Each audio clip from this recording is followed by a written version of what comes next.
Ali, I'm so glad to have you on the Health Bite podcast. Thank you so much for being here. Oh, it's really a pleasure to be joining you, Adrienne.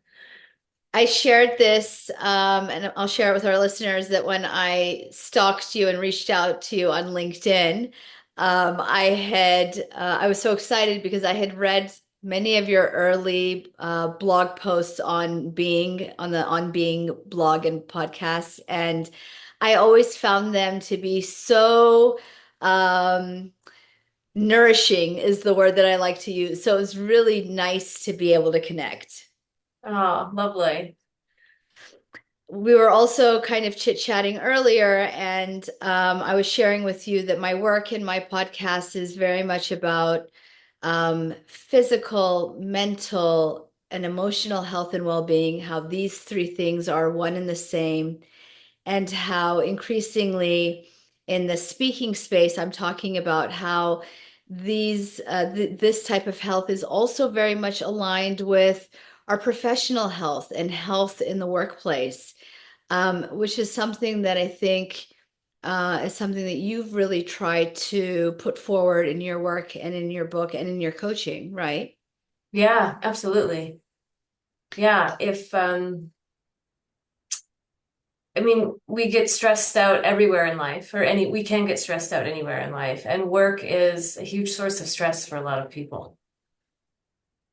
Um, so as a coach, there are so many layers to that. And as you know, like you work in the health space, but it overlaps, right? It's like a Venn diagram. And so, the work professional space and the health space, or those circles on the Venn diagram, certainly overlap. And contrary to this notion that when we walk into the office or sign into the office via our Zoom screen these days, we don't check ourselves at the door. We bring everything with us, whether that's our childhood trauma, our coping mechanisms, our triggers, our inadequate emotional intelligence or interpersonal skills, and all the things that create a lot of stress in our lives.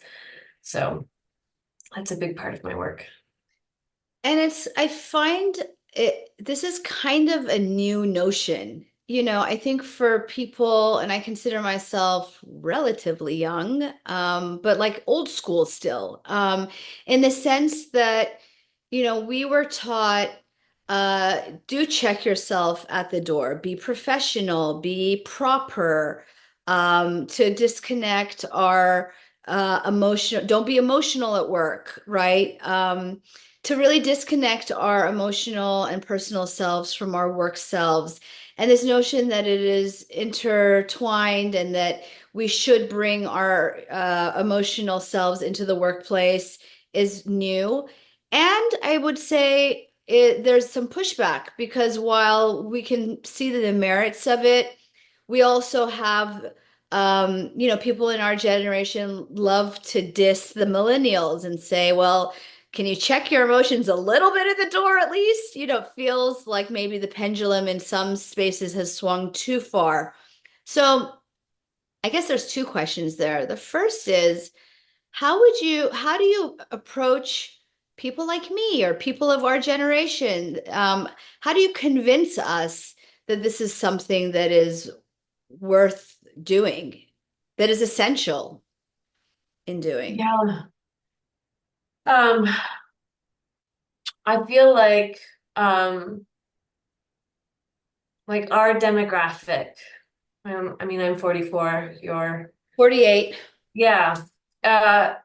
We we learned from our parents, and we probably reacted a little bit against what we saw them do in regards to work, or we did what we thought we needed to do in order to gain their approval.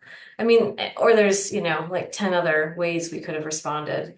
And part of, I think, that inheritance based on what was modeled for us.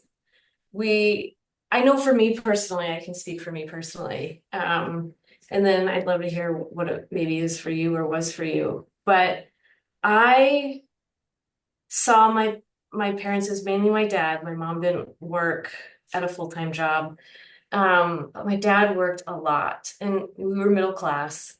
Um, and in, West Central Wisconsin, where, this was way before the internet, way before tech, way before so many things. So it was just like this traditional mindset around work. Like you get a traditional job, you work there almost maybe your whole life or your whole career tenure, Right. and then you retire and then you're rewarded, right? Like you saved enough, you've earned enough, you can quit at 65, right? When your bones hurt and you don't have a lot of energy, and then you can go, quote, enjoy your life. That was kind of like the shtick. That was the work myth, so to speak.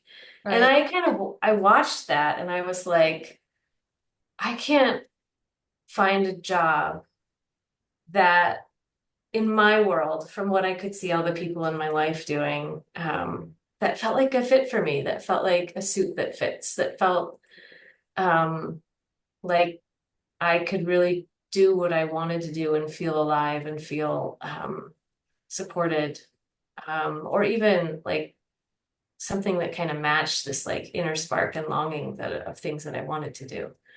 And so I kind of like made my own path. So for me, I kind of reacted against what I saw my parents doing. Like my dad put his dream of being a history teacher aside in order to basically take over his dad's role at this company that he worked at. And that's where he spent the bulk of his career.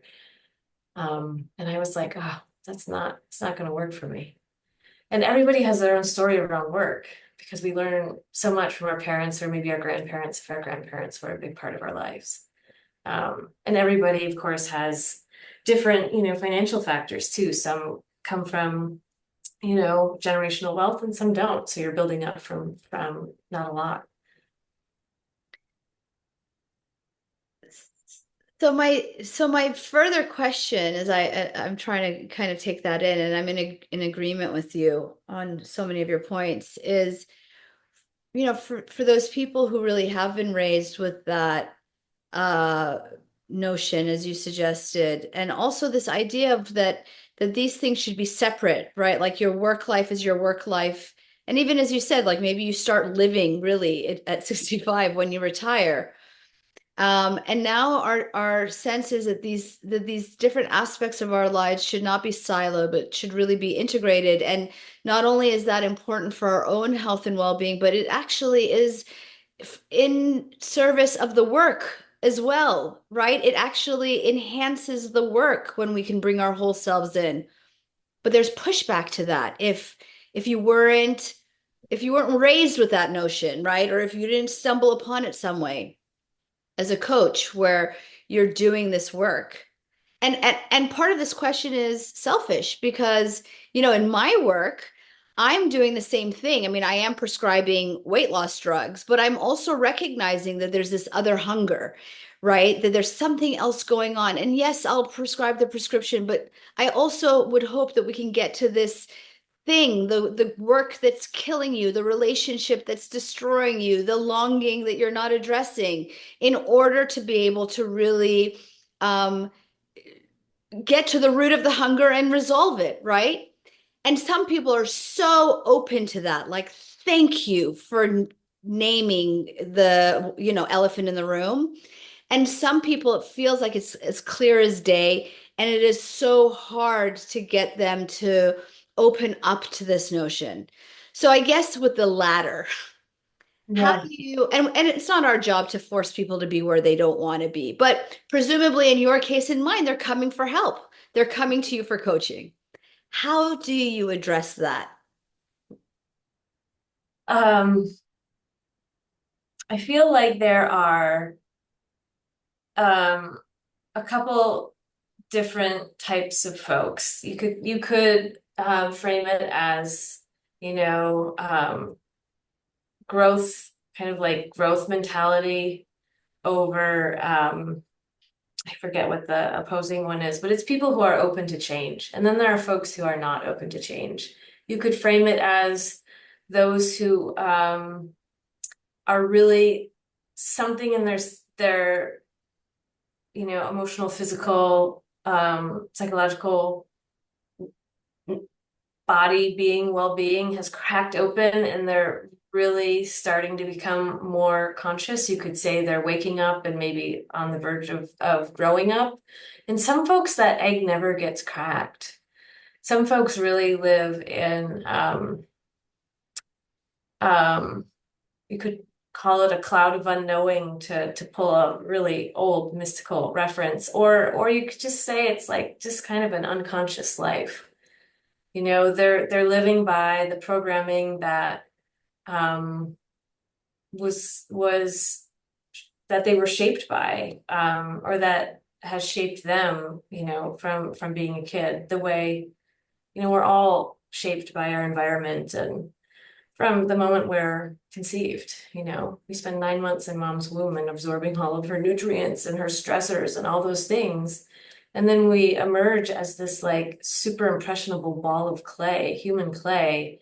And every experience, every emotion in the room, whether it's ours or not, like just becomes, we start forming these feelings before we can even speak, you know, or have like you know, real memory. It's just we're like sponges to our environment. And so really so much of everything we experience before age 13 um, sets these kind of belief systems and programs that we run throughout our lives until either they stop working well for us and we're like, "God, I really want to change. Like I really just I want something different. Well, but what got me here isn't working and I don't quite know how to get out of this cycle." Um, and then they reach out for help, maybe to their doctor, maybe to their therapist, maybe to a coach, right? To just say, I feel really stuck. How can I move forward? Um, so it's, you know, there's a lot of ways to kind of frame those who are really interested in changing and those who are kind of stuck in an old program and kind of okay with it. Like they're not feeling the pain of that program. They might be feeling maybe the pain of their waistline or the pain of dealing with, you know, not great health. But they don't think much beyond, oh, just give me a pill for that, right? I also think it's kind of widespread just how cut off people are from their bodies in general and their own sense of self-awareness, inner knowing. Um, can they feel, you know, either, you know, some spark of inspiration within them, or is that long buried from, you know, whatever they had to live through in childhood? Um, but for those that feel, have a sense of who they are and, you know, the sense of purpose, they can begin to at least say, I have a longing for something. There is something more that I would like. And they're not afraid to just say, there is something more out there and reach for it, right? And so that does make it a little easier. There's like an opening, you know, there's a willingness to explore where they're at and find a threshold to then move into something new. I like the concept of the crack because I think, I think it's so universal. The midlife crisis that we speak of, which in essence is really just that crack, right? Or a diagnosis or a annoying symptom. Sometimes I'll have a patient who's just there's a symptom that's annoying, like a buzzing in the ear or palpitations, and there's no true organic etiology. But it is maybe a function of how they're living their lives.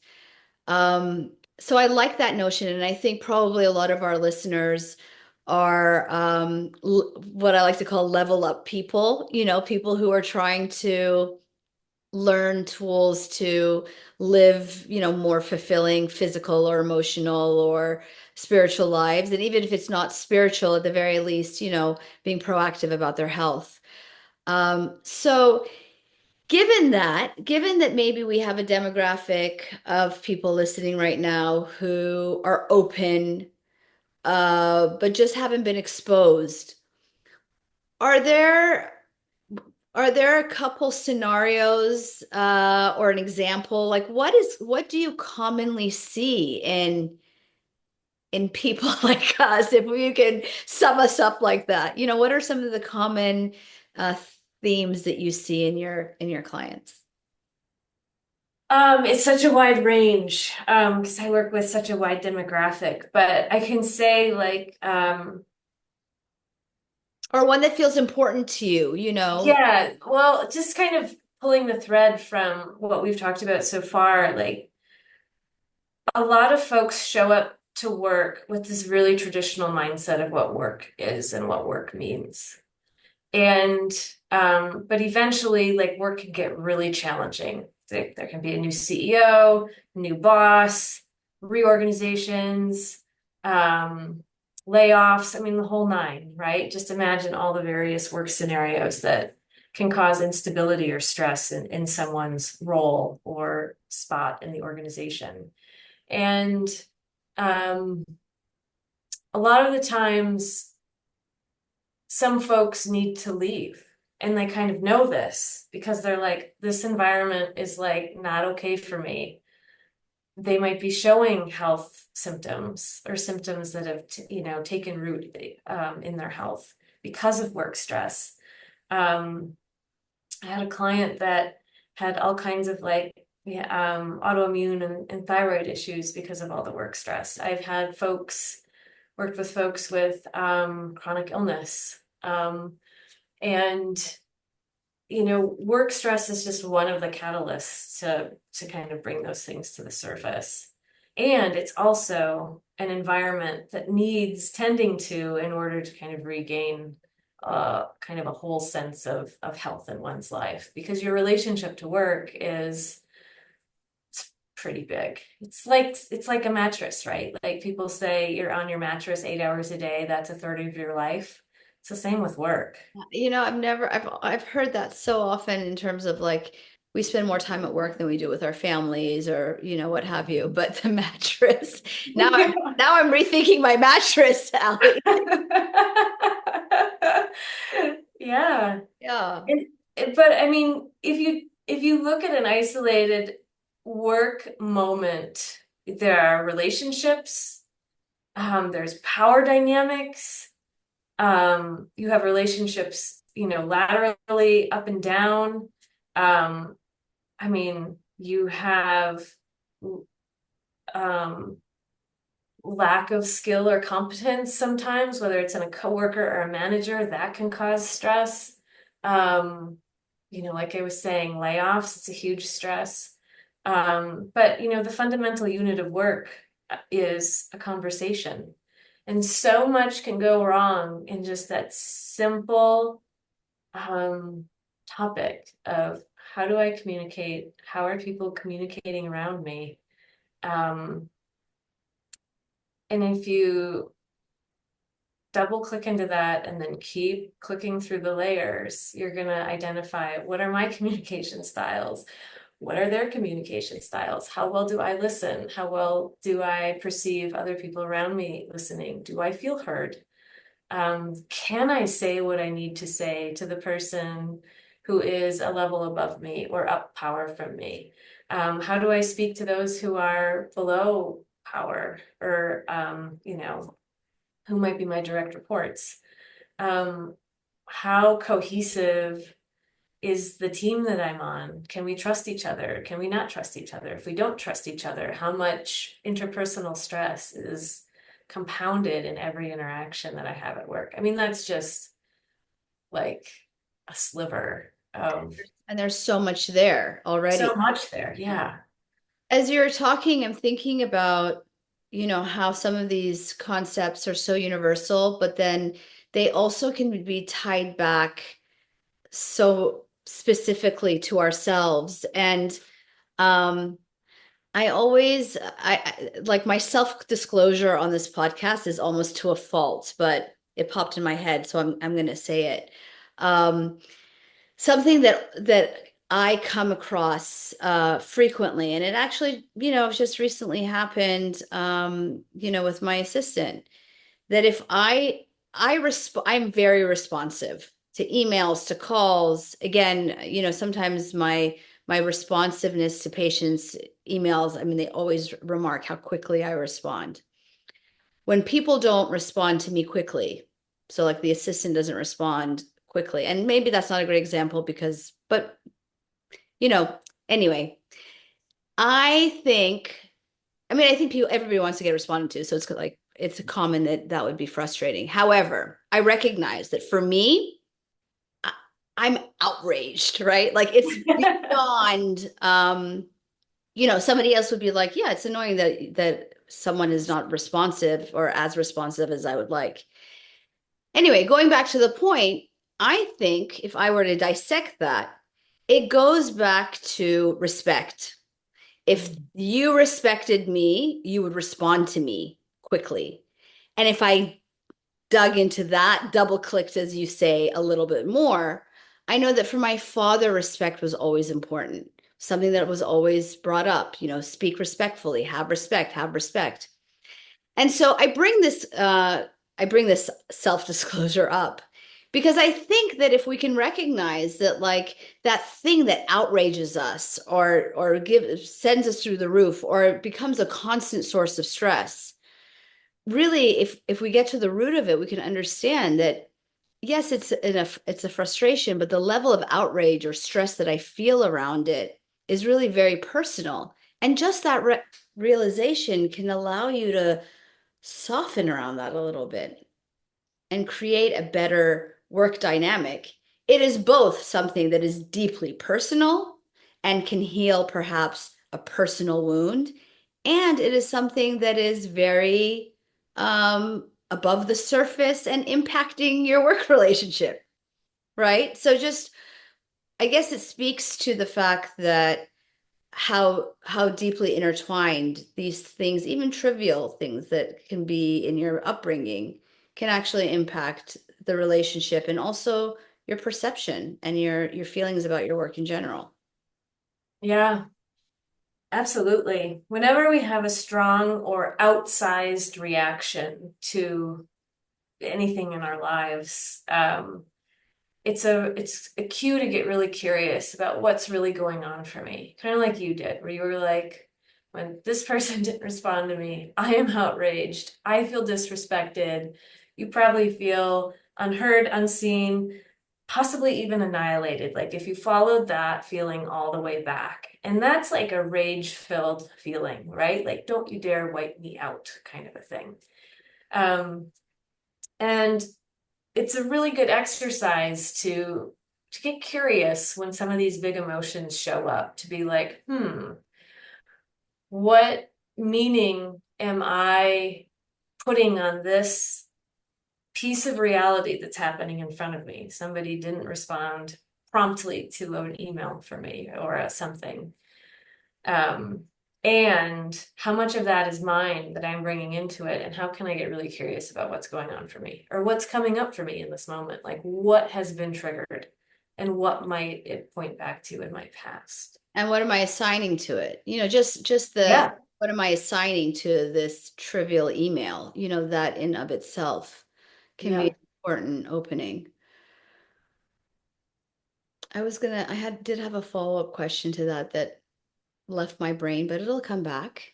Yeah, it'll come back. Um, but something else that came up also as we were speaking is, and something that you discuss in your book is this notion of resistance. Um, and you mentioned earlier kind of the knowing, like that feeling, the knowing that this place is not right for me anymore, or something is not working, right? And we tend to explain that away and have excuses for it.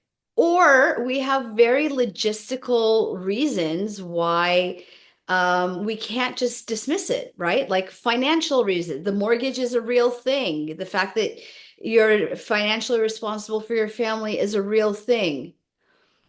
How do we discern valid logistical concerns with something that could be showing up just as resistance of us being unwilling or fearful of change? And maybe you can just start by explaining what resistance is, how it shows up, and then again, how to discern it from kind of real practical considerations. Yeah. Resistance is, it shows up, well, I guess in the full phrase, it's resistance to change, right? And so it kind of keeps you stuck in these old patterns. For example, if you're a chronic complainer about some big aspect about work or a work relationship or even a relationship outside of life, and you've talked to folks about various ways through, or you find yourself always voicing these complaints, but you don't really make any changes. Or if there is a path or an option that's presented to you, you still choose the old familiar versus the new and different. Um, that's kind of another place to get really curious. And often what's happening in that cycle is unconsciously you're not ready to do that new thing because the commitments that you've made to that old pattern, that old way of being, um, has like those commitments have so much more value, so much more weight, in a way, so much more psychic weight, than that new option. That new option might give you the freedom that you're saying you're longing for, but there is a deep, deep part of you, probably way deep in your programming, that says, you know what, this behavior that I'm doing over here, that I am complaining about, but this thing I'm enduring or this thing that's happening for me right here, um, feels familiar, feels comfortable, somehow feels safer than this new, different path. And that's where humans get really stuck Yeah. because it's all of that old programming, it's all of our old beliefs or beliefs that we've formed throughout our life to date that are keeping us from something new and different, and it keeps us kind of in this cycles that aren't fully serving us, relationships that aren't fully serving us, situations that don't nourish us. It keeps us small, it keeps us living in fear and contraction. It doesn't give us um, space or ease or a sense of who we are in our fullest sense. But oftentimes, most people don't have that. Most people feel, I, or a lot of folks can feel like, like it's almost like there's a lack of confidence in themselves, right? Um, Yeah, and it can be all of these things at once. oh yeah, And I bring it up because I have so many people, patients come to mind and people in my life that I know personally come to mind that are in this predicament of something needs to change and and, and logistics are real. Like they do need to, let's stick to the finances. They do need to, support their families or what have you, or they have responsibilities to this work or this business. And at the same time, the fact remains that they're dying slowly in this current situation, whether it is the job or whether it is the relationship. And change must happen despite the logistics, right? And then I think the other layer of that is the fear brings up so much more, like self-confidence, like the inner critic, like the fear of failure. And those darn things can be so convincing, right? They can mask themselves so easily as just you being responsible and committed to your job. yes, absolutely. And they can definitely get in the way of us moving towards that thing that we say we want or that we would like.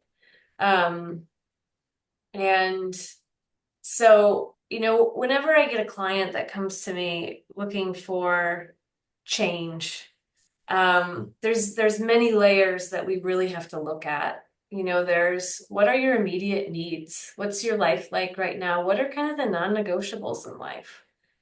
Who are you responsible for? What are you responsible for? What are kind of what's the basic rubric that we need to make sure you're planning for?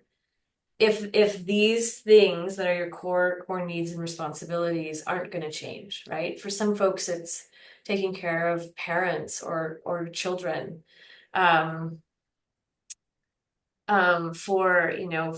for kids in their 20s, or folks in their 20s, it's a whole different ball game. They might just be like, I need to pay my rent. I've had clients in their mid 50s who are like, I just need to work for like 5 more years and I just need to make 250,000 a year. And it's like, great. You know exactly what you need to look for. Do you care what you want to do? And then they need to decide, well, can I do anything as long as I make 250, or is there something specific that I need to do? And so, every person has their own set of needs. But when we really parse out this topic, or when I parse out this topic with folks, there's many layers in terms of places to start. But needs is a big one because, like you said, like reality is real, right? We have mortgages, we have children, we have sometimes parents that we're caring for, and um, we need to take those things into consideration at times when we are making a big change. Um, Realities are real, and also I think to your point, this exercise of writing it down also makes us realize, that maybe our needs are more finite than we think they are. Sometimes the sense of what we need to accomplish or do or produce in that moment is far bigger than what we actually need. And so perhaps that allows us to recognize there is a little bit of wiggle room, or more wiggle room than what we thought, in order to take that leap or to do the other thing. yeah, absolutely. And there's this other piece too where,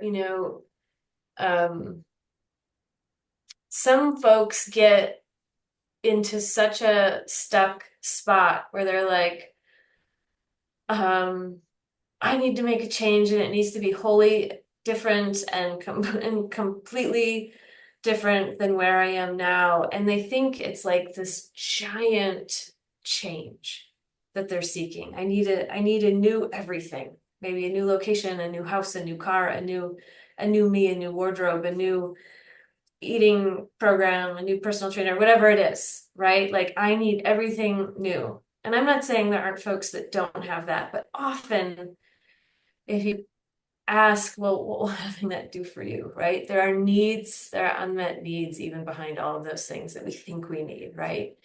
One classic example is the entrepreneur who's like, I need to be a billionaire. I just talked to a kid yesterday. He's like, I used to be a billionaire like 10 years ago. And he's like, and now I'm completely rethinking all of that. Like, I don't need that.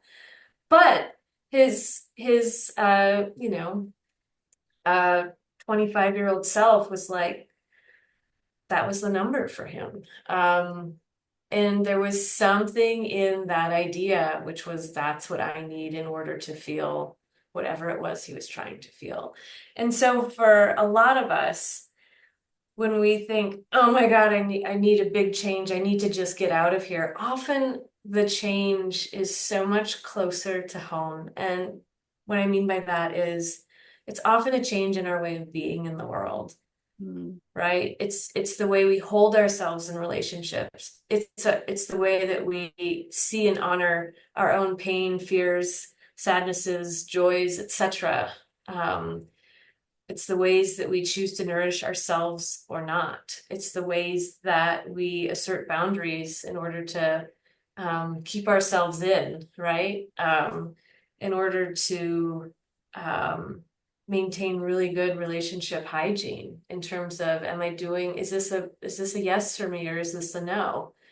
It's the small choices that we make every day that really create the most lasting um, and like long tail changes. It's not, you know, achieving or um, getting all those new things in new scenery. The new scenery is really in the inner landscape, and that's where the most lasting change happens and the most potent change happens.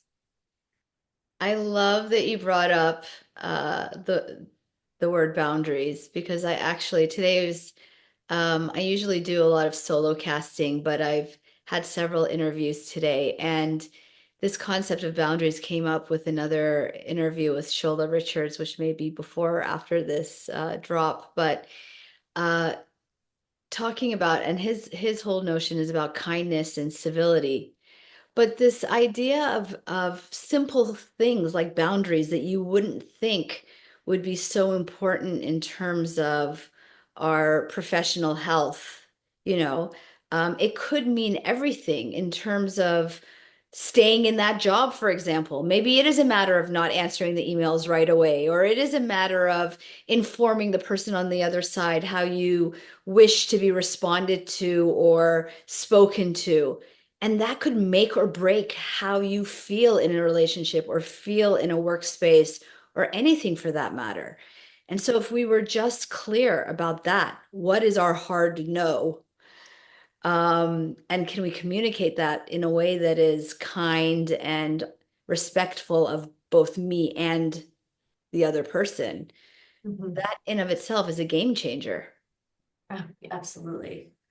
Absolutely. And there's so many more examples of how when we change our way of being in the world and our way of being relationally and our relationship to ourselves, that the challenging situations we find ourselves in become manageable. They become um, workable. And sometimes the choice is to leave. And sometimes the choice is, oh, okay, this isn't so bad and I can show up differently here and create a different experience for myself. I mean, we could talk forever. We Um, could. And I would love that, by the way, but we can't. Not right now, at least. But what I would love, I did love your example of like writing the needs down. Is there another exercise or practice along these lines that we're speaking, maybe of another practice that you could give to people, a writing practice or anything for that matter, that if someone is hearing us right now, hearing you and is like, yeah, there's this itch, there's this like I call it a hunger or this Yeah. thing that just isn't right, but like I can't get to the bottom of it, like I don't know. Is there a practice that can help tease that out for ourselves? I would recommend living with and journaling with this question. What would I like? What would I like? And you could answer it so many ways, right? What do I want for lunch? What would I like in my life? What would I like in this relationship? What would I like in my job? Another question, another way to ask that, different but similar, is like, what am I longing for? What is this deep, deep longing that is in me that's knocking occasionally, like maybe behind my eyelids or somewhere in my heart that I need to just make space for and start listening to. And what might that say? I think it's really important to tune into those parts of us and start giving them airtime, start letting them speak so we can see what's there for us, and maybe not be so scared of them or not push them away as much. Um, but to give them space and to see them fully and to hear that and to look at that straight ahead and say, yeah, I think I do really want that. Um, and it may be, yes, I really want that. And then you turn back to your current life and reality and say, and I don't quite know how to navigate out of this. But you first really have to know, what is it that I would like and what would I like to move towards? And wouldn't you say that in doing that practice, that it's really important to not to autocorrect? Yeah. Like so I've heard this explained as like the magic wand. So like let's get out of reality. Let's take off all the brakes. And if you're going to write down what you want, even if it's totally seems totally fantastical to you, write it as if there is absolutely no barrier, no boundary, no rules, and write fully what that would look like. Because if we start to autocorrect the resistance shows up, and then we actually don't get down what it is that we're truly hungry for or longing for. Yeah. Yeah, it's so true. One of the other questions that I would often use, depending on the person, I did with this woman, and the question was, what do you love? What do you love? Because often when we track what we love, we track what gives us joy, we track what makes us laugh and fills us up and makes us feel like ourselves fully. Those are things to follow. Um, and I asked this of a client once, and she's like, I really don't know, but I know I like wine, cheese, and bikes. I was like, that's a start. That's a start. I see a little store in, like, I don't know, Napa or Sedona for her. Just all of a sudden. Yeah. This is lovely. As I mentioned, and as our viewers know, this podcast is about, small, actionable. What started out as health bites and really physical health because, I'm a physician, but then really morphed into, I mean, day one, I was already doing interviews that talked more about mental and emotional health and well-being. And in these series of interviews, I've really pulled people like you who are talking about our societal and communal health. And now I remember what I wanted to say in reference to my enraged, disrespectful pause, after the email, which is that when we can go to and acknowledge what enrages us and why, right? I mean, that's a silly example, but really it is in service not only of ourselves but society at large. um, Ever since October 7th, I have been so mindful of kind of what's happening out there and how our reactivity has taken hold. The way people engage with each other around difficult topics like politics and war, and how they um, react and engage with each other based on who they are and where they're from. And this reactivity is really undermining us. And there are so many ways in which we can acknowledge our reactivity, get to the bottom of our reactivity. This is important for our personal health and well-being. It's important for the health of our workplaces. But I really believe this is like our way out of, global catastrophe. And so I'm just having my own personal aha moment because I realize that having you here with me today was really part of a bigger plan and a bigger longing that I have to bring awareness to these issues, because I really feel like it is important on a personal and on a global level. Yeah. The more we can each do our own, what I would call inner work, or some might call it shadow work, but the more we could get really curious about what am I up to here? What's showing up for me in my life?